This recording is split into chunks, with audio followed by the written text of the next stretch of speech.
Ammonium peroxydisulfate added to a solution containing the dissolved steel in colorimetric titration. So in the steel, it has plenty of um, manganese.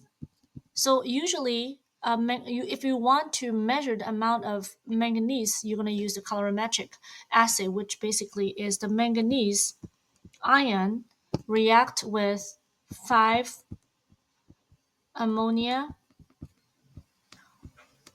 peroxy dioxide NH42S2O8, and also combined with 8 mole of water. It's going to actually convert the 2 plus ion into permanganate and NO4 negative. So this has a very unique purple color. Then it would also